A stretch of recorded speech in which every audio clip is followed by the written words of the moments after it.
कैसे हैं आप सभी। तो स्वागत है आप सभी का। मैं हूँ रीना झालावाड़। तो आज की कहानी है एक राजकुमारी की, जो कि उस राजकुमारी के ऊपर खुद के पिता ने माना राजा ने क्यों गलत दृष्टि डाली, और देखिए किस तरीके से उस राजकुमारी की जिंदगी को दर्द में बदल दिया।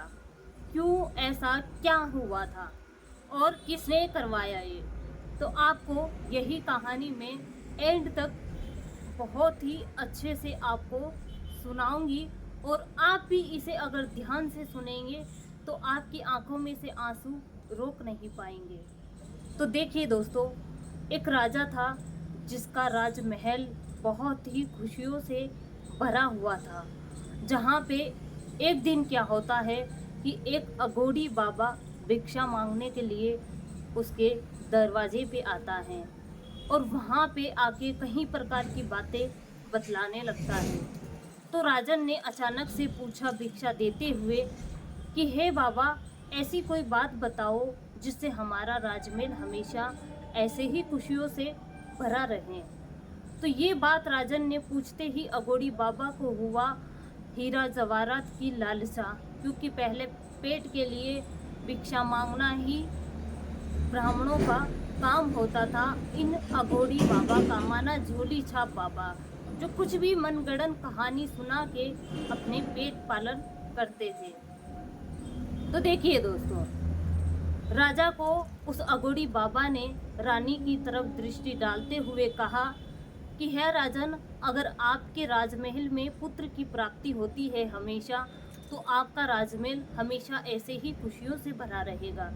अगर आपके राजमहल में पुत्री की प्राप्ति हुई तो आपका राजमहल तहस-नहस हो जाएगा।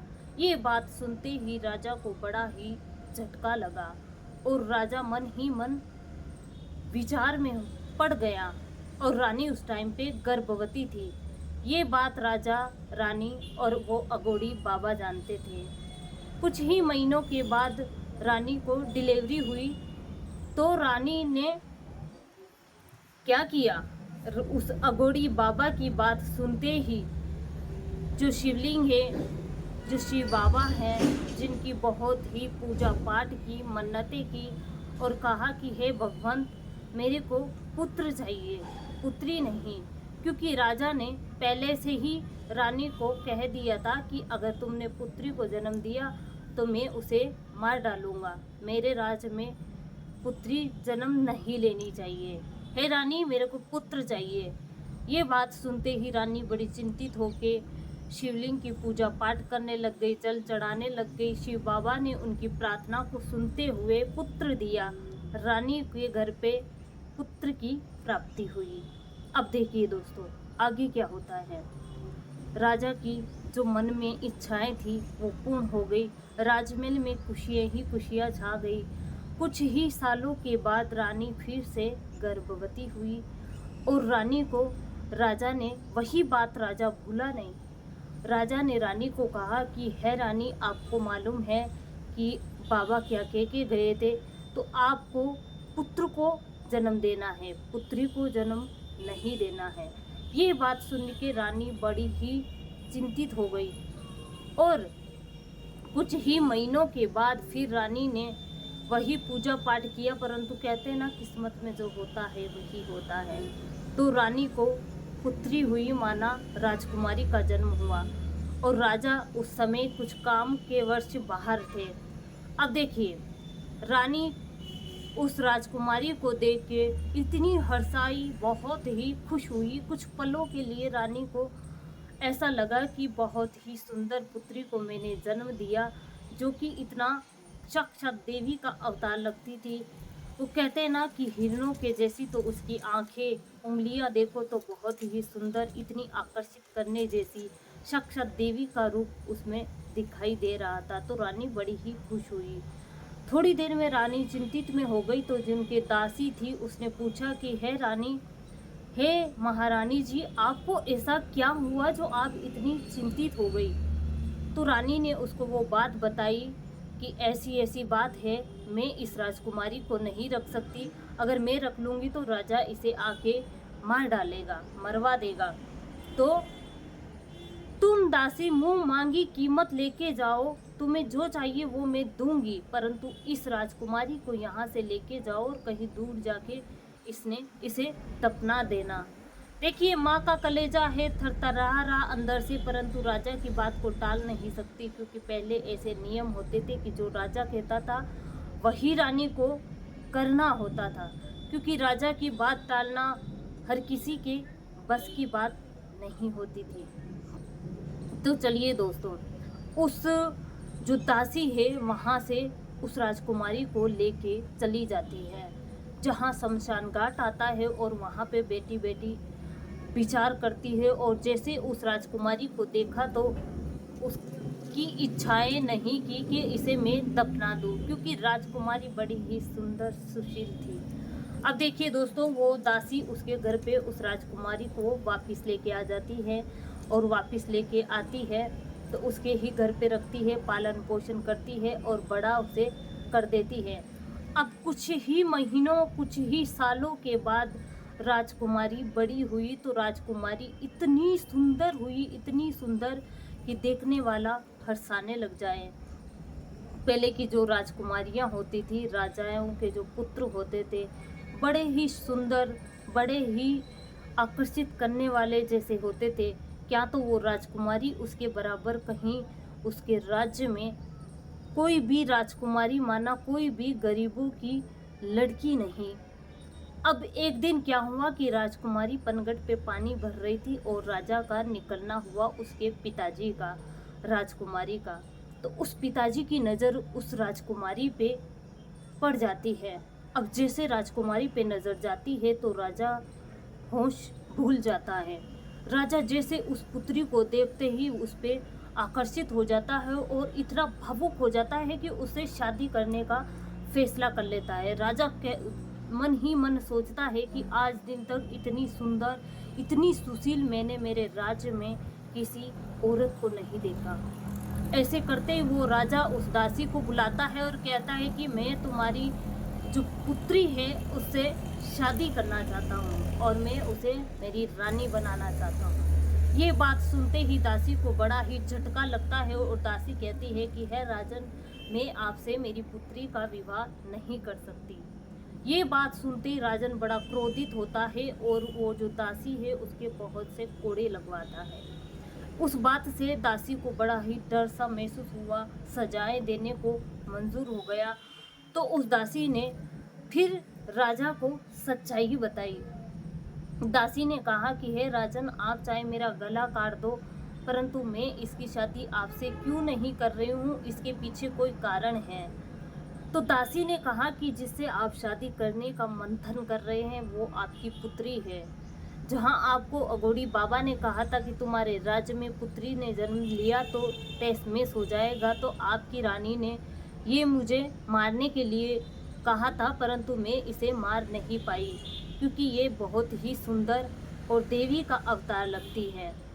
तो ये बात सुनते ही देखिए उस राजा का घमंड, किस तरीके का उसको घमंड, उसको पुत्री माना उसकी बेटी दिखाई नहीं दे रही है। इतना पागल, इतना भावुक सा राजा था वो। तो देखिए दोस्तों, ये बात सुनते ही राजा बड़ा क्रोधित हुआ, और उसका जो वो राजकुमारी है उसका भाई ने ये बात सुनी तो वो बड़ा ही खुश हुआ। उसने देखा कि मेरी बहन और इतनी सुंदर और ऐसी राजकुमारी मेरी बहन है, मेरे को आज दिन तक इस बात का आज पता चला। तो वो भाई बड़ा ही खुश हुआ, राजन बड़ा ही क्रोधित हुआ, और उस भाई को कहा कि इसको लेके यहाँ से जंगल में जाओ और इसकी आंखें दोनों निकाल के मेरे कदमों में ला के रखो। तो देखिए क्या करता, राजा की बात कौन टाल सकता है। वो भाई उस बहन को लेके जंगल में आता है और उससे लिपट के बहुत ही दोनों भाई बहन आपस में बहुत ही रोते हैं। अब देखिए उस राजकुमारी के साथ वो भाई क्या करता है। उस भाई ने कहा कि हे बहन, मैं तुझे मार नहीं सकता, चाहे मुझे पिताश्री बाहर ही क्यों ना निकाल दे राज्य से। तो देखिए दोनों भाई बहनों में बहुत देर तक रोना धोना हुआ। उसके बाद भाई ने उस बहन को जंगल में छोड़ते हुए कहा कि हे बहन, मैं तुझे मार नहीं सकता, जंगल में छोड़ सकता हूँ, तेरी मर्जी हो वहाँ पे तू तेरा जीवन व्यतीत करना, पर मैं बहन की आंखें नहीं निकाल सकता। तो देखिए, वो भाई वहाँ पे उस बहन को जंगल में छोड़ दिया। फिर उस बहन के साथ दो जो मंत्री होते हैं, माना जो पहरेदार होते हैं राजा के साथ, उन्होंने उस राजकुमारी की सुंदरता को देख के उसका क्या हसद किया और किस तरीके से उसकी ज़िंदगी तबाह हुई जंगल में छोड़ने के बाद, और कहाँ से घूमती हुई वो भटकती भटकती कहाँ पहुँच गई, यही मैं आपको बताती हूँ। फिर भी राजा जो पिता है उसकी आंखें नहीं खुली। तो देखिए दोस्तों, भाई उसकी बहन को जंगल में छोड़ देता है और वहाँ से वापिस आते समय एक हिरण दिखाई देता है, क्योंकि पहले की राजकुमारियों की आंखें सेम हिरणों के जैसी आंखें रहती थी, बहुत ही लंबी लंबी सी आंखें उनकी। तो वो भाई ने सोच के उस हिरण को मार के उसकी आंखें निकाल के पिताश्री के कदमों में रख दी। वो आंखें देख के वो राजा खुश हो गया कि हाँ, अब वो उसको मार दिया। तो चलिए दोस्तों, अब वो राजकुमारी जो उसके पिताश्री हैं उसके राज्य में कैसे पहुंचती है और कैसे उसका किस्सा सुनाती है, कहाँ कहाँ भटकी है, कहाँ उसकी शादी हुई राजकुमारी की, किस तरीके से जंगल में नग्न अवस्था में घूमी वो, और कहाँ से दो जो मंत्री होते हैं, चौकीदार होते हैं, उन्होंने उसके साथ कैसा गठिया, कैसे उसने दो पुत्र को जन्म दिया था और दोनों पुत्रों का किसने गला काट दिया, और राजकुमारी के साथ क्या क्या हो गया। तो देखिए दोस्तों, राजकुमारी का किस्सा सुनिए और कहाँ आके राजकुमारी किस्सा सुनाती है। तो चलिए दोस्तों, राजकुमारी एक आश्रम में पहुंची, और आश्रम में कैसे पहुंची यही मैं आपको बताती हूँ। कि जो उसके पिताश्री थे, उसके पिताश्री का जो राज्य था, वहाँ पे एक आश्रम था जहाँ पे बहुत सारे गुरु आदि पंडित रहते थे, जहाँ पे वो गांव-गांव जाते थे, भिक्षाएं लेते थे और वहाँ पे राजाओं को किस्सा सुनाते थे। अब जो वो राजकुमारी है, उसके पिता बुढ़े हो गए थे, राजा बड़ा ही बुढ़ा हो गया था, उसको किस्सा सुनना बड़ा ही अच्छा लगता था। किसी भी राज का किस्सा, किसी के भी घर की कहानियाँ सुनना उसे बहुत ही अच्छा लगता था। एक दिन क्या हुआ कि राजकुमारी कहीं परीक्षाओं को पार करते हुए उस आश्रम में पहुंचती है। तो देखिए आश्रम में कैसे पहुंचती है और राजमहल में कैसे पहुंचती है। तो वो जो पंडित है, वो जो उसका पिता है वहाँ पे किस्सा सुनाते थे। उस राजकुमारी ने उनसे पूछा, उन पंडित से पूछा कि तुम कहाँ जाते हो भाई, कि हम गांव-गांव जाते हैं और राजन को यहाँ पे किस्सा सुनना बहुत ही पसंद है। तो देखिए वो जो पंडित है, उन्होंने कहा राजा से कि एक हमारी बहन है जो ऐसा किस्सा सुनाती है राजन के, आप सुन के आप आपके आंसू को रोक नहीं पाएंगे, इतनी दर्दनाक वो कहानी सुनाती है। तो राजन ने कहा कि ऐसा कैसा किस्सा सुनाती है जो हमें भी उनका किस्सा सुनाएं। कि वो ऐसे किस्सा नहीं सुनाती है राजन, आप आसपास के गांव वालों को, आप आसपास के जो राजाएं हैं उनको भी बुलाओ, तब वो कहानी सुनाती है, ऐसे कहानी नहीं सुनाती है। राजा ने जितने भी आसपास के राजाएं थे उनको निमंत्रण भिजवा दिया और सभी राजाओं को बुला लिया। जैसे वो राजकुमारी राजमहल में पहुंचती है भगवा कपड़े पहन के और घूंघट निकाल के, और वहाँ पे बैठती है पर्दे की आड़ में और कहती है कि अगर मैं किस्सा सुना रही हूँ राजन, और उसके बीच में से कोई भी उठ के बाहर चला गया तो मैं किस्सा को नहीं सुनाऊंगी। क्योंकि उसने देख लिया था राजकुमारी ने कि उसका पति भी वहीं पे था, दो मंत्री जिन्होंने उसकी ज़िंदगी को तबाह कर दिया था वो भी वहीं पे थे, जिन्होंने उसके दोनों पुत्र को मार दिया था वो भी वहाँ पे ही मौजूद थे, और वो पंडित माना वो जो अघोड़ी बाबा है वो भी वहीं पे मौजूद था। तो राजा ने ये बात सुनते ही कहा कि जिसको जहाँ जाना है जाके यहाँ पे सभा से बीच में कोई भी उठ के नहीं जाएगा जब तक ये कहानी नहीं सुना देती। तो देखिए, ये बात कहते ही सभी सभा लग गई। राजकुमारी भी वहाँ पे बैठी हुई कहानी का शुरुआत करती है।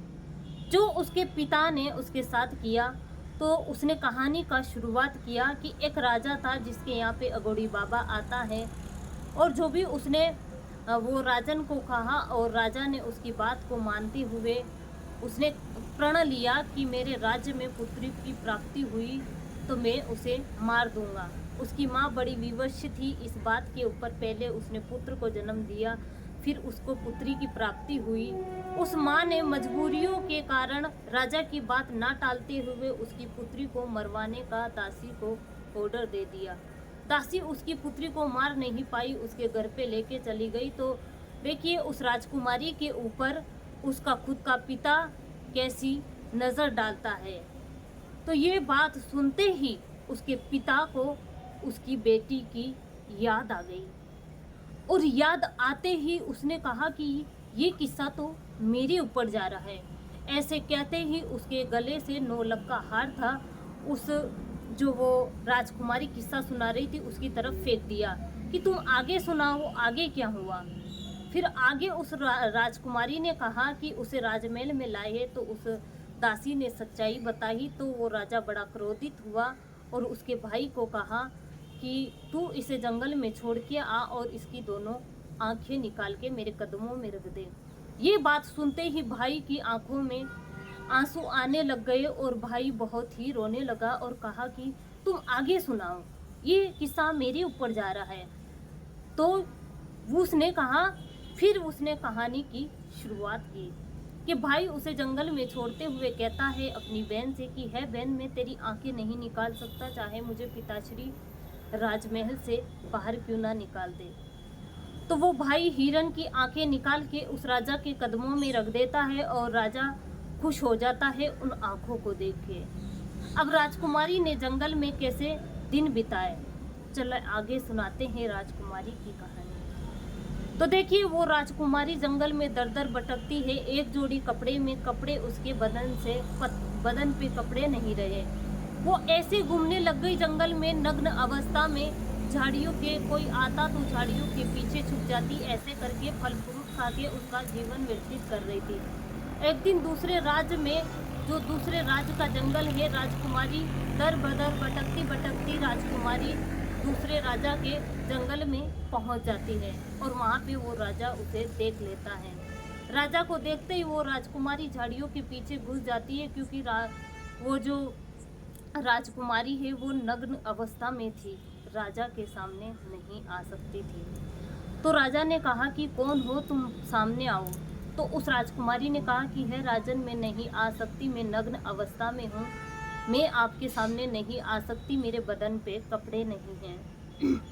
तो उस राजा ने कहा कि तुम्हारे साथ कुछ भी नहीं होगा। जो उसके पास सोल थी उसने उसकी तरफ फेंक दिया। फेंकते हुए कहा कि तू है देवी, इसे ढक के तुम मेरे सन्मुख आ सकती है। जैसे उस राजा के सन्मुख वो राजकुमारी गई, वो राजकुमारी उन सभी को कहानी सुना रही है दोस्तों, तो सुनते जाइए आप। तो उस राजकुमारी ने कहा, ऐसे शरीर को ढकते हुए राजकुमारी राजा के सन्मुख आई तो राजा देखते ही भावुक हो गया और उस राजकुमारी को देखा तो बहुत ही मन उसने मंथन किया कि मैं इसे मेरे राज्य की महारानी बनाऊंगा, क्योंकि ये बहुत ही सुंदर राजकुमारी जैसी है। ऐसे उस राजन ने उस राजकुमारी से कहा कि है देवी, मैं तुमसे शादी करना चाहता हूँ, तुम कहाँ से आई। उस राजकुमारी ने कहा कि है राजन, आप मेरे से ये मत पूछो कि मैं कहाँ से आई, और आप मेरी पिछली मेरी ज़िंदगी है उसके बारे में आप मेरे से कभी भी मत पूछिएगा। आपको शादी करनी है तो आप मेरे से शादी कर सकते हैं। ये बात कहते हुए वो अचानक से तो राजा शादी कर नहीं सकता। राजा उस राजकुमारी को वहाँ से उसके रथ पे बिठाते हुए राजमहल में नहीं ले जाता है, और जो उसका मंत्री है माना, उसके जो चौकीदार होते थे पहले के, तो उसके घर पे रखते हुए कहा कि ये तुम्हारी आज से बेटी है और मैं इसे कुछ ही महीनों के बाद यहाँ से शादी करके लेके जाऊँगा। देखिए, राजकुमारी की शादी उस राजा से हो जाती है। दोनों में बहुत ही अच्छा प्रेम था क्योंकि राजकुमारी बहुत ही सुंदर थी। राजा उसे बहुत ही अच्छा रखता था और उसके पहला पुत्र हुआ। उसके बाद एक और पुत्र हो गया। राजकुमारी ने 2 अच्छे सुंदर से राजकुमारों को जन्म दे दिया। तब उस राजा ने कहा कि हे देवी, अब तो तुमको मेरे ऊपर भरोसा हुआ होगा, विश्वास हुआ होगा। बताओ तुम कहाँ की हो, कहाँ से आई हो, क्या हुआ था तुम्हारे साथ। तो देखिए, वो राजकुमारी उसके पिताश्री की सारी बातें उस राजन को बताती है। तो फिर वो राजा कहता है कि हे रानी, मैं तुम्हें तुम्हारे पिताश्री से, तुम्हारी माता से मिलवाऊंगा और तुम्हारे गांव लेके जाऊंगा। और तुम्हें कोई कुछ भी कहेगा तो मैं भी एक राजा हूँ, मैं उन्हें छोड़ूंगा नहीं, मैं उनसे युद्ध करूंगा तुम्हारे लिए। तो ये बात सुनते ही रानी बड़ी खुश हुई। वो राजकुमारी और पियर जाने की तैयारी कर ली। घोड़े, हाथी, जो भी कुछ था सब कुछ तैयारियों में जुट गए। और उस राजा ने उस जो राजकुमारी है उसके साथ 2 मंत्री को भेजा कि इन्हें इनके माता पिता से मिलवा के आओ। तो देखिए दोस्तों, राजकुमारी के साथ रास्ते में कैसी घटनाएं होती है और राजकुमारी का क्या असर होता है, यही वो उन सभी को बतला रही। ये बात सुनते ही वो जो उसका जो पति है राजकुमारी का, उसने उसके 9 लाख का हार था वो भी उसके सामने फेंक दिया। कहा कि ये तो मेरी कहानी है, आप आगे सुनाओ, रुकिए मत, सुनाते जाइए। ऐसे कहते ही जो वो दोनों चौकीदार हैं वो वहाँ से उठ के चल दिए। जैसे उठ के चले तो उनके दोनों के हाथ पकड़ के उसके जो राजकुमारी का पति है उसने वहाँ पे बिठा लिया। चलिए दोस्तों, आगे बताते हैं। तो कुछ ही बहुत ही दूर जाते हुए राजकुमारी को थकावट सी महसूस हो गई चौकीदारों को। तो वहाँ पे शाम होती टाइम पे एक नदी के किनारे घोंसला बनाया, माना कुटिया बनाई। और वहाँ पे जस्ट उसके पास ही जो उनका मंत्री था, चौकीदार था, उसकी भी कुटिया बनाई। राजकुमारी ने कहा कि है चौकीदार जी, इतनी पास आपकी कुटिया आपने क्यों बनाई, दूर बनाइए। चौकीदार ने कहा कि मेरे को राजन ने कहा था कि आपका पूरा पूरा मेरे को ध्यान रखना है, अब चलिए। क्योंकि उस चौकीदार की मन में उसकी इंद्रियां उसके कंट्रोल में नहीं रही और कर दी राजकुमारी की जिंदगी का सत्यानाश। अब देखिए, राजकुमारी जैसे सो गई, रात की 12 बजते चौकीदार उठ के उसकी जो घोंसला है उसमें आ गया, माना झोपड़ी में, और कहता है कि मैं तुम्हारे साथ संबंध बनाऊंगा। तो ये बात सुनते ही रानी बड़ी क्रोधित हो गई और रानी ने कहा कि तुम जानते हो मैं कौन हूँ और तुम कैसी बातें कर रहे हो। उन दोनों में ऐसे बहुत देर तक हाथापाई हुई। उसके बाद रानी ने उसके बड़े बेटे को उठाया और सामने ले लिया। सामने लेते उस चौकीदार ने उस जो बच्चा है उसकी गर्दन को काट दिया। गर्दन को काटते वो रानी बड़ी ही डर सी गई और रानी ने विचार किया कि मैं यहाँ से कैसे निकलूं। माना उस राजकुमारी ने जैसे तैसे कुछ बहाना बना के, देखिए दोस्तों, बाहर जाने का बहाना बनाया, माना टॉयलेट का बहाना बना के रानी कैसे भी वहाँ से बाहर निकलते ही वो जंगल की ओर भाग गई। चौकीदार कुछ देर उसके पीछे भागा तो वो राजकुमारी नहीं मिली। पूरी रात राजकुमारी ने जंगल में बिताया। सुबह होता ही वो चौकीदार है उसे दफना के कहीं दूर उसके बच्चे को और वहाँ से भाग गया। ये बात दूसरे चौकीदार को पता चलती है तो दूसरा चौकीदार क्या करता है, वहाँ से सारे होजरे को उठाते हैं, कहीं दूर चले ही जाते हैं, कोसों दूर चले और शाम हो गई। फिर वहाँ पे वही कुटिया बनाई ही और जस्ट उसी के पास में उस दूसरे चौकीदार ने भी कुटिया बनाई ही। तो रानी को संकेत, रानी सुबह होते ही वापिस आ गई क्योंकि उसका बेटा एक और वहाँ पे था उस राजकुमारी का। तो देखिए, उसने ये कहा कि भाई तुम इतनी पास कुटियाँ क्यों बना रहे हो, क्योंकि वो डरी सी सेमी सी थी और उस चौकीदार को भी सारी बातें पता चल चुकी थी।